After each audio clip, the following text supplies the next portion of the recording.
I now yield 3 minutes to the chairman of the South Asian Middle East Subcommittee, Mr. Ackerman. Thank you. Let's say that your pants were on fire. You'd have to do two things to survive. First, you'd have to recognize that the agonizing pain that you feel was a result of your pants being on fire. And second, you'd have to do something about it before you lost the ability to do something about it. Let me be blunt.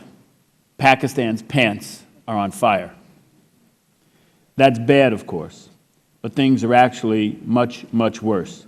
Pakistan's leaders, rather than recognizing and moving to address the urgent danger to their constitution and country, instead seem convinced that if left alone, that appeased or attacked piecemeal, the Islamist flame will simply burn itself out. That hope is, at best, folly. Tragically, neither President Zardari nor former Prime Minister Sharif appear to recognize the scope and seriousness of the crisis that their country is in, or of the necessity of setting their personal or party political fortunes aside in order to meet the danger.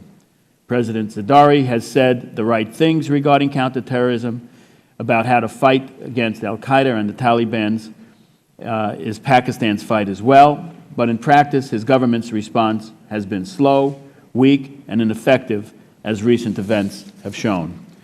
And while Mr. Sharif's long-standing ties to Islamist political parties could enable him to persuade the Pakistani public of the need to confront the Taliban, his public downplaying of the Taliban threat raises serious questions about his commitment to fight the insurgents. Whatever the rationale or the reason, the fact is Pakistan's political echelon has not yet risen to meet the moment. Historically, one could expect that if the political situation remains as unstable as it is now, and if neither leader moves beyond his narrow political concerns, that the Pakistani military might again emerge as the only institution capable of saving the state. I fear, however, that this time might be different. Even now, with insurgents a mere hour's drive from the capital, I suspect that among the senior officers of the Pakistani military in particular, those with connections to the ISI, their bedrock belief is still that Pakistan's real enemy is India, remains untouched by events. Pakistan's government, its military, and most importantly its people must come to realize that the militants and terrorists they nurtured and supported for decades to fight in Kashmir and to antagonize India have now turned on them. I and many other friends of Pakistan have said again and again that the fight against extremists is not just an American fight, nor is it solely an Afghan fight. The fight belongs to Pakistan before, and it belongs to Pakistan now.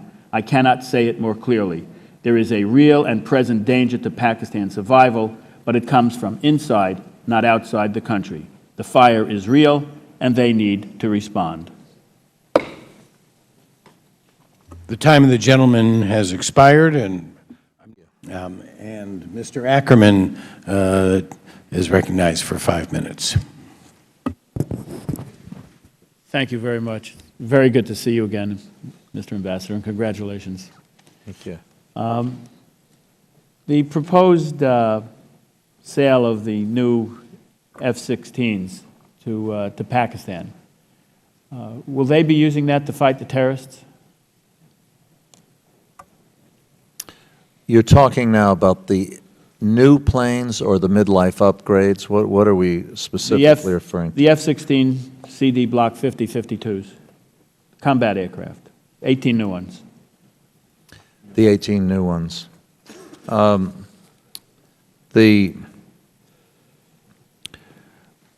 First of all, you know, as you know, the midlife upgrades are moving forward with $142 million of payment, and they have to pay for these.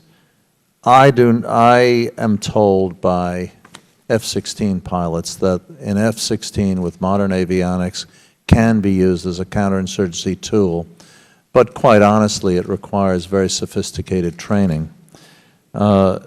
They did use the aging F-16s in their battles in Bajur Valley and in Swat, but they can only be used in daylight and with good visibility. They can't be used at night. So we have not come to a final decision on how to proceed with this, and I know your body is looking at it very carefully. Right now, we have approved the midlife upgrade, so they will be able to convert planes to counterinsurgency use. What could you tell us in this open session about the ISI and their double game strategy, as some people have called it, in cooperating with terrorist elements? And I know it's not the whole ISI, but possibly just corrupt elements or individuals within it. Ever since I began working on this difficult issue, I've been well aware of the allegations to which you refer, and we have looked into them very carefully in the first 100 days of this administration. I have had lengthy talks with the director of ISI, General Pasha, who is in Washington today, and who I hope will get a chance to meet with some of you.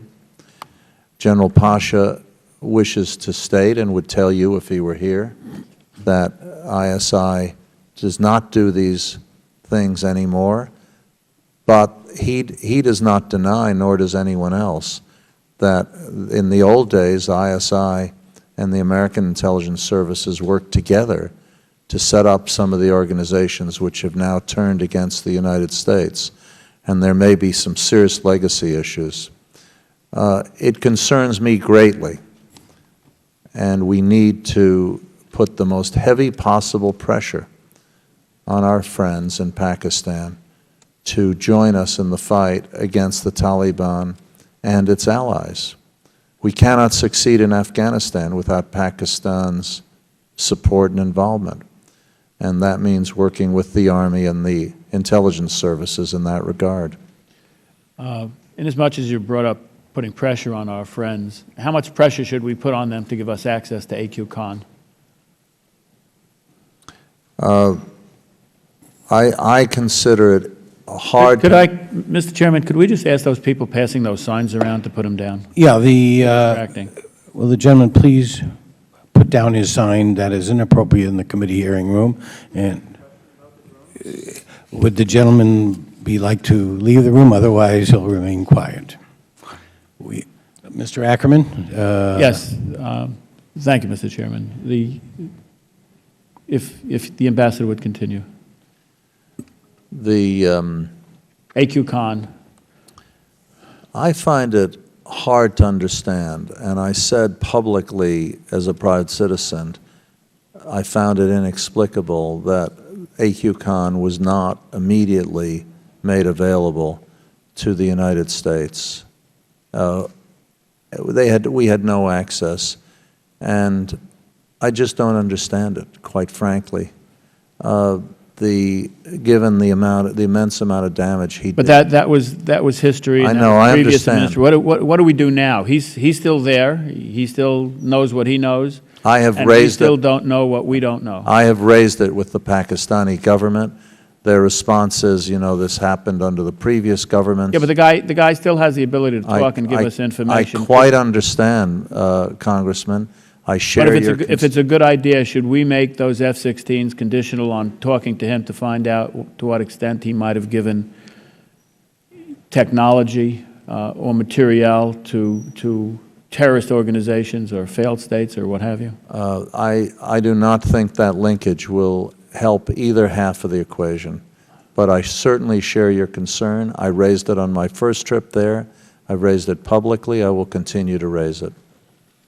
But I just think that the linkage would work against both issues, but I understand the importance of it. I share your view. Does the civilian government of Pakistan have control over the military? The military in Pakistan has a long tradition of serving within the government, but having a sort of its own role. There are other countries like this. But the government still has a strong tradition of being overthrown by the military. Well, that's another matter. We are strongly opposed to any such event, Congressman Ackerman. We have made that unambiguous and clear to all parties, publicly and privately.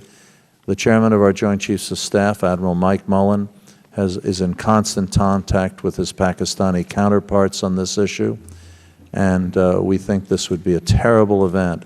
In over half of Pakistan's history since independence, they have had military rule. The time of the gentleman has expired, and the gentleman from